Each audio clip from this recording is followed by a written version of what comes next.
Bismillahirrahmanirrahim. I am Dr. Mohibullah Wazir, and the topic is the deep fascia of the neck. We have already done the investing layer of the deep fascia of the neck. Today, the topic is the prevertebral fascia. It is the part of deep fascia of the neck. As its name indicates, that the prevertebral fascia is the fascia that lies anterior to this vertebral column. This is vertebral column. The vertebral column you already know, it is surrounded on its anterior side muscles that are called prevertebral muscles, and on the posterior side there are muscles which are called postvertebral muscles. So the pretracheal fascia lies anterior to the vertebral column, and then it surrounds all the muscles, the prevertebral and postvertebral muscles, deep muscles around associated with the vertebral column, like this, surrounds around it. You can see it over here. Look, this is the vertebrae and this is the spine.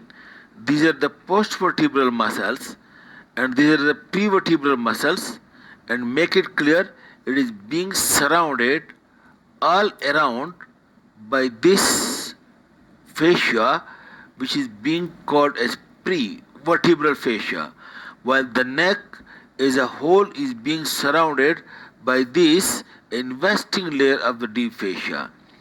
This you can see, this is the prevertebral that lies anterior to the vertebral column and surrounds all the deep muscles in front of the vertebral column and posterior to the vertebral column.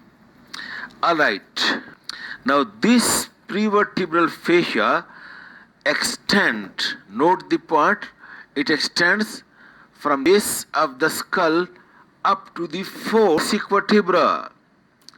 Up to the fourth thoracic vertebra. You can see this is T1, T2, T3, this is T4 vertebra. The pretracheal fascia extends over here anterior to the vertebral column up to the T4 vertebra, to the body of T4 vertebra. Posteriorly, this prevertebral fascia is being attached to the ligamentum nuchae, and you can say the spines of the cervical vertebra as well, from the C1 to C7 cervical vertebrae. It is attached over here to the ligamentum nuchae over the cervical vertebrae.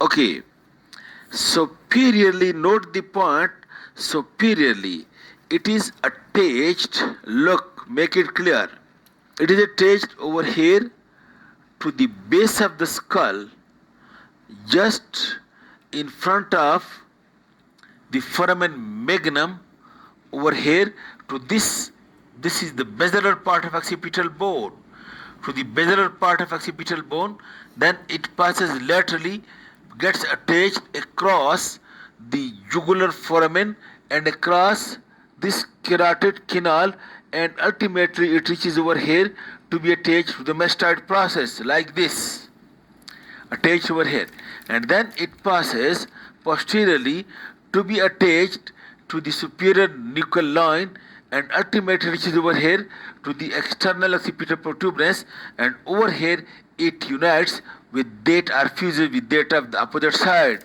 In this way, a circular like this is being formed here, superiorly over here attached to the base of the skull, anterior to the foramen magnum and anterior to these muscles. You look over here, anterior to cells. You can see this longus capitis and this muscles, and then you can see this scalene muscles, scalenus anterior, medius posterior, and also you can see this splenus capitis. Look, these muscles, splenius capitis, levator scapulae, and these three scalene muscles.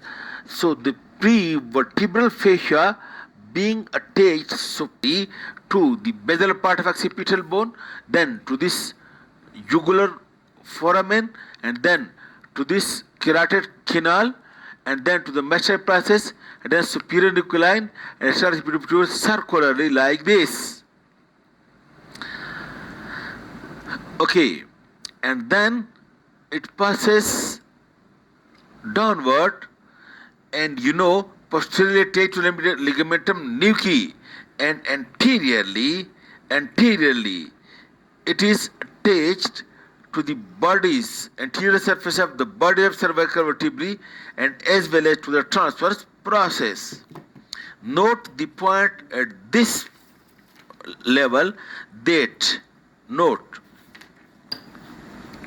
the muscles posterior to the vertebral column, this muscle posterior to the vertebral column, it is being covered by this prevertebral fascia from posterior side, while the muscles anterior to the vertebral column, it is being covered by prevertebral fascia from the anterior side. This is common. And now you look over here, please.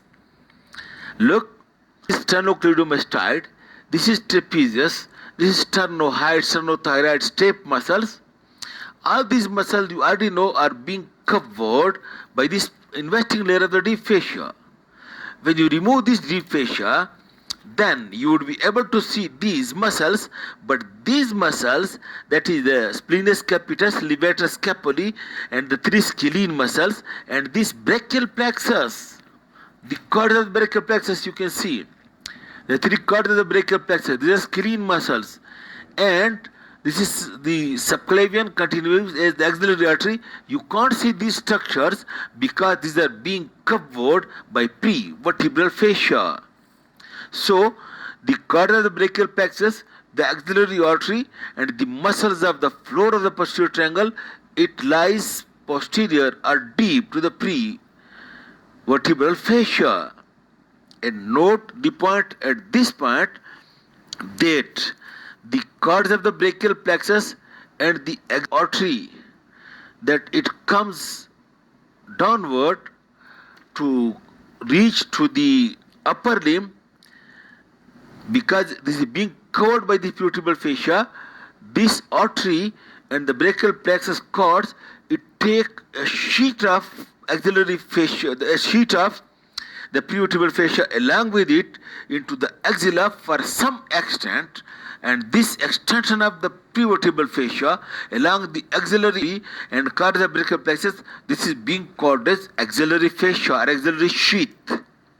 But note the point that the axillary vein is not contained in the axillary sheath, for the reason that if the vein has been to be extended due to increased venous pressure, then the fascia, it is non-elastic structure, then it would not be able. That's why Allah has arranged like that the axillary vein is not included in the axillary sheath. Okay.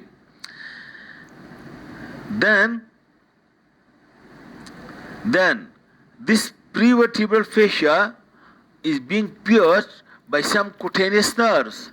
You note it over here, please. Look, it is being pierced by this lesser occipital nerve, the great auricular nerve, the transverse cervical nerves, and the supraclavicular nerves. You know that the vertebral column is, and the muscle attached to the vertebral column, and the nerves originating from the vertebral column, all these are being covered by the prevertebral fascia. Look, nerve comes out from over here, from the intervertebral foramen, and it is being covered by this prevertebral fascia.